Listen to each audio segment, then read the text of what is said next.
Las declaraciones que hizo en este programa Jorge Alberto Merlo Gómez, notario público en suspensión, que bueno, pues declaró en Aristegui Noticias,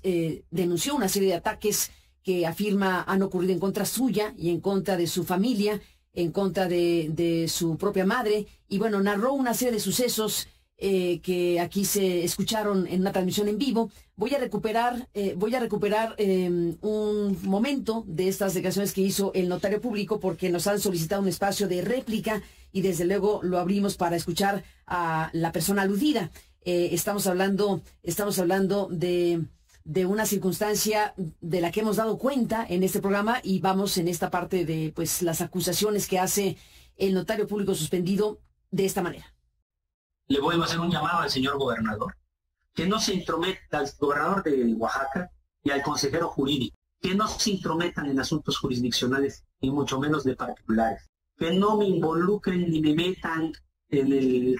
problema político que trae con el señor José Murat y su hijo. Y al señor consejero, que tanto ha hablado en diferentes medios locales, el día que quiera hablar jurídicamente de eso, y en un debate jurídico de altura, lo reto para que me diga qué pruebas hay en mi contra, y yo lo reto para decirle qué pruebas tengo yo en contra de los hermanos Gómez Fonsati, que además dicen que yo les cancelé su identidad para robarles propiedades, cuando eso es una mentira. Ellos están demandados de la nulidad de escritura por haberle falsificado la firma a mi abuela y por haber incumplido el artículo 2222 del Código de Oaxaca, que prohíbe la donación de todo lo que se posee y donar los usufructos vitalicios. Esa demanda no tiene nada que ver con el problema que ellos traen con sus identidades. Bueno, esta es una parte de lo que nos dijo en aquel momento, y le agradezco a Caleb Gómez Fonsati y Martínez, que bueno, pues hemos hablado con él, hemos dado cuenta de su historia, y le pido en esta réplica que nos sitúe precisamente en esta conflictividad. Bienvenido al programa, Caleb, gracias por estar en el programa. Carmen, al contrario, como siempre, muchas gracias por tu espacio. Y si sin mayor protocolo, te pongo en contexto a tu auditorio. En el caso mío y de mis hermanos, somos 3 personas que, para fines de despojarnos de los inmuebles donde somos copropietarios, nos suprimen la identidad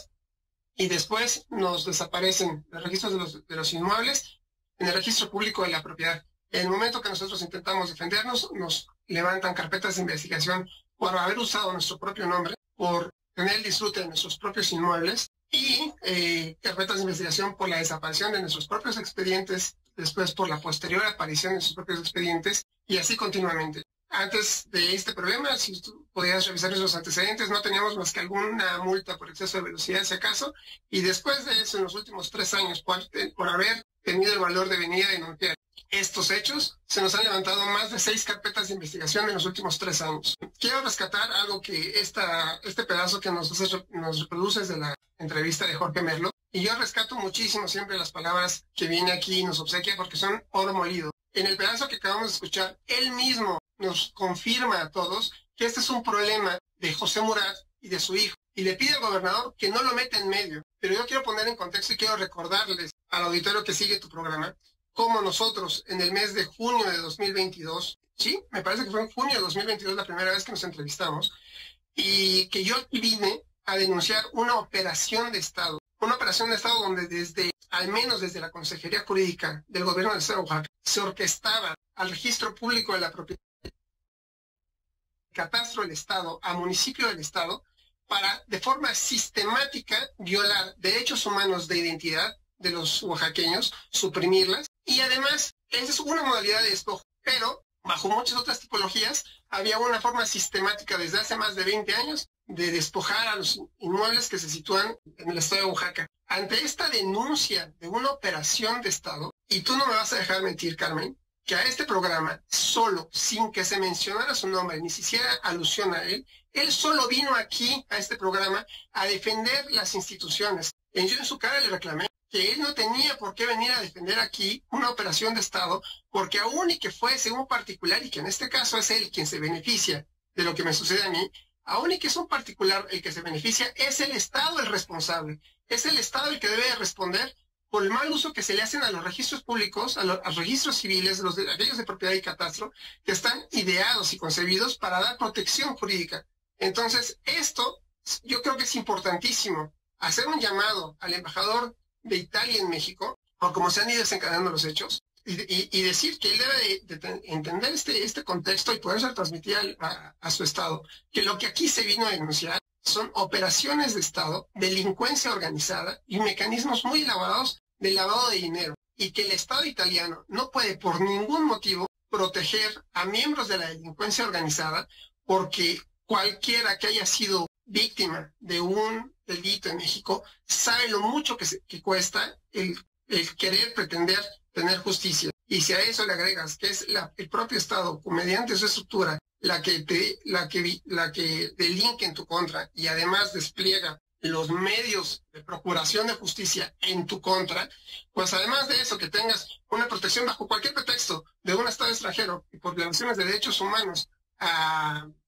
ese presunto delincuente se le proteja y se le otorgue asilo político, no lo podemos permitir, y definitivamente esto ya es una situación diplomática que debe resolver el Estado mexicano y el Estado de Italia. Decía yo que nosotros hemos denunciado durante años esta compleja red de delincuencia organizada y lavado de dinero. En esta entramada red, yo creo que sí, muy importante saber quién es quién. En tu programa, en la entrevista pasada con Jorge Merlo, vino aquí y nos dijo que antes de que nosotros lo señaláramos como líder del Cártel de Despojo, cosa que nunca hicimos, sino que él solo vino aquí a este programa a ponerse a defender las instituciones del Estado, no tenía ningún antecedente. Pues que pronto se le olvida que en 2005 ya tiene una carpeta de investigación por amenazas. En 2019 le levantaron otra carpeta de investigación por suplantación de identidad en contra de una mujer. En 2020, otra carpeta de amenazas en contra de otra mujer. En el mismo 2020 tiene otra carpeta de amenazas en contra de una persona adulta mayor. Aquí mismo en este programa, él aceptó que tiene que se le fabricó, dice, una carpeta por fraude. Un abogado de nombre Alfredo Mendoza de la Cruz. Bueno, lo único que se le olvidó también aclarar es que esa persona falleció, fue torturada y fue asesinada. Entonces, como vemos, todo lo que toca, que sea denuncia a este personaje, tiene un olor a muerte y tiene un olor a amenazas y a delincuencia organizada. También se le olvida decir que cada que hay un delito donde él de alguna manera sale relacionado, se llama al autoatentado. Así lo hizo en el 2022, cuando se supone que fueron a balear su casa. En el momento que anunciaron, el fiscal de ese entonces anunció detenciones en contra de miembros visibles del Cártel del Despojo. Pero también en el 2021, en el periódico Excelsior, se publicó una carta donde también él se llama al peligro y se dice que está en una lista negra en la que es un objeto a asesinar, y que un magistrado que fue asesinado iba a levantar una denuncia para que no corrieran peligro estas personas en las que se incluía él. En el 2004 también se llama el autoatentado. En esa ocasión acusa al que después fue gobernador del estado de Oaxaca, Gabino Cue Monteagudo, en el que por su actividad profesional recibió una carta en la que le advierten que puede perder la vida sin continuar con su activismo. Es decir, ¿a qué se dedica este señor, el notario en suspensión, Jorge Merlo Gómez, que tiene todo este historial de atentados en contra de su vida, de él y de su familia, y este historial de carpetas de investigación abiertas? Lo que yo sí puedo decir es que el haber venido aquí a denunciar, el haber venido aquí a levantar la voz por aquellos que no lo han podido hacer, porque hoy si nosotros es un caso, Carmen, lo hemos dicho a los cuatro vientos, y además a este programa también han venido personajes, incluso hasta del Estado de México, a denunciar esta misma fábrica de despojos. El precio, me queda claro, de enfrentar el poder ha sido el intento de desprestigio, ha sido enfrentar 6 carpetas de investigación, y esta última por el señalamiento del ataque en contra de su madre, y que de una vez debo de llamar al fiscal general del estado de Oaxaca. Yo y mi familia somos los principales interesados en que se investigue ese atentado, pero que no es para nadie secreto que en Oaxaca es un secreto a voces, que eso es un autoatentado como el que se acostumbra a levantar cada que está en peligro este señor. Lamentamos muchísimo si hay alguien que haya resultado herido, pero si de ese autoatentado se les pasó la mano y hirieron a alguna persona, también debe ser castigado. Y la única manera en la que esa carpeta progrese en contra de nuestros servidores es que de una forma voluntaria o involuntaria nos quieran volver de alguien que denunció, pues un mártir de la justicia en Oaxaca por haber enfrentado al poder a un régimen, a una familia que tiene 20 años en el poder y que somos los únicos sobrevivientes, Carmen. Somos los únicos sobrevivientes antes del 2020 que se hayan atrevido a levantar la voz y que continúen con vida. Es tu programa, es la serie de programas nacionales que nos han cubierto, la cobertura que nos ha dado el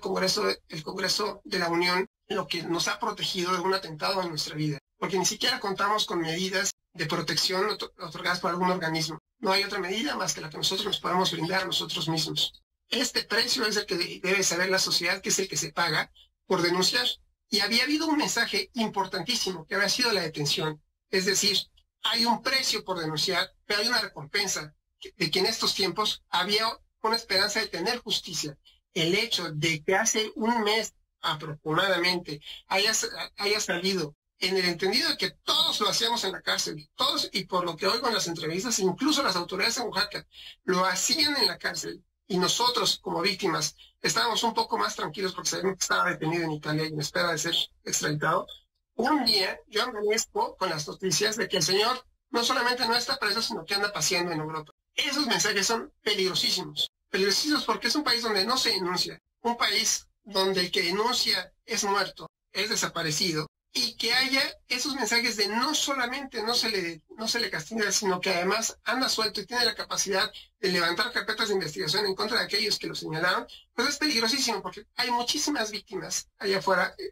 esperando una migaja de justicia y poniendo muchísima esperanza en estos casos emblemáticos que son un mensaje de, bueno, si se pudo, si ellos pudieron y ya trazaron una ruta, nosotros también vamos a poder.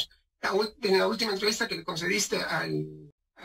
notario 135, me parece que a uno o a los 2 días posteriores salió una noticia de una nueva denuncia en su contra de un personaje que ahora va a decir que también va a ser mi familiar ese personaje, y lo que tiene en común es un terreno de alta valía en una zona de Oaxaca donde la plusvalía pues es un común denominador. Quiero decir una última cosa también, Carmen. Son muchas las mentiras que se virtieron aquí en voz del notario Jorge Merlo. Una de ellas es que es un perseguido político. Nosotros nunca esconderemos nuestro repudio al corrupto y al ladrón. No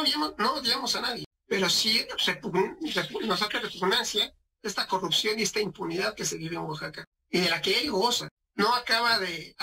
sigue descalificando que esto no es un movimiento social, cuando en tu espacio, la primera vez que se nos dio espacio, se dio cuenta de cómo más de un centenar de personas salían a dar su cara y su voz para manifestarse en contra de las supresiones de identidad en Oaxaca, y que nos conocían y que nos respaldaban en nuestra lucha. Hoy se le olvida todo eso al notario y dice que es un perseguido político. Pues perseguir a los delincuentes no es una persecución política, es un deber de Estado y una forma de proteger los derechos humanos de las víctimas. Aquí mismo dijo, nosotros habíamos rentado cuentas de Twitter para denunciarlo públicamente, etcétera, y que de ellos se había dedicado un personaje que profesionalmente se dedicaba a esto, que él nos había hecho. Más adelante, 1 o 2 días después, en esa misma declaración que hizo aquí, continuó y abundó en una entrevista con Estado Actual con Tarea Lanís, y voy a leer textual los pedazos que dijo. Por ahí traían un operador, hijo de una persona con la que tuve mucha amistad, el que se dedica a medios de comunicación a nivel nacional. Es abogado, notario con licencia,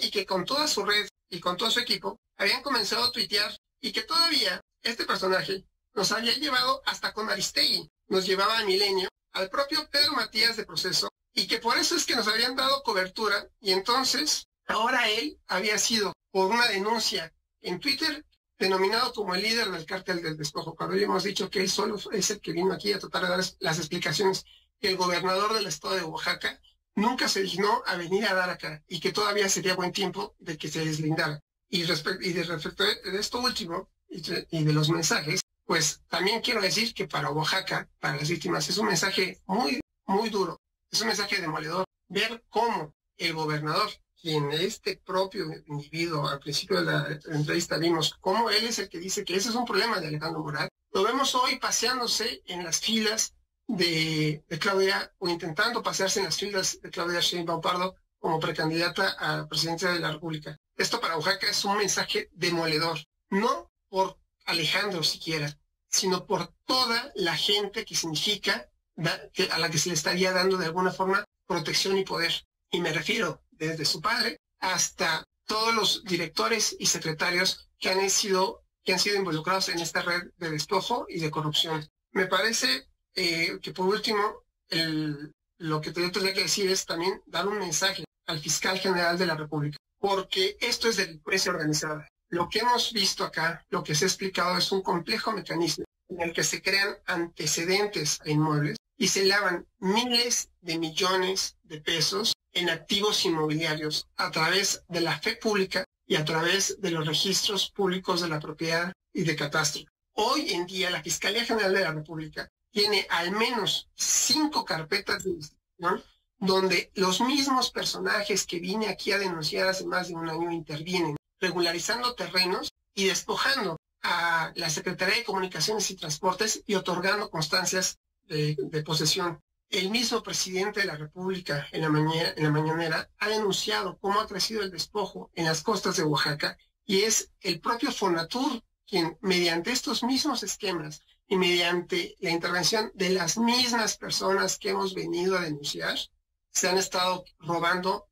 terrenos con mucha valía a Fonatur en la costa de Huatulco y de Puerto Escondido. Entonces, el llamado a la Fiscalía General de la República es que no se pueden seguir atendiendo esas carpetas de investigación por separado. Aquí hay un patrón, y es el generar un antecedente que permita dar apariencia de ilicitud a un inmueble de origen ilícito, sea porque se le robó al gobierno federal, sea porque se le robó al gobierno del estado o a otro particular, pero que el destino es el mismo: crear una serie de antecedentes a través de fedatarios públicos que los nombra el gobernador para darle apariencia de ilicitud. De licitud. Bueno, sí, pues aquí está la réplica, la postura que asumes públicamente sobre lo que dijo aquí el notario Jorge Alberto Merlo. Seguiremos hablando, desde luego, el micrófono está abierto para seguir de cerca todo esto que es muy delicado y grave, pero por lo pronto, bueno, pues escuchamos esta réplica y agradecemos que estés aquí. Hasta la próxima. Carmen, muchísimas gracias por tu espacio. Un saludo a todo tu auditorio. Gracias, igualmente. Buenos días.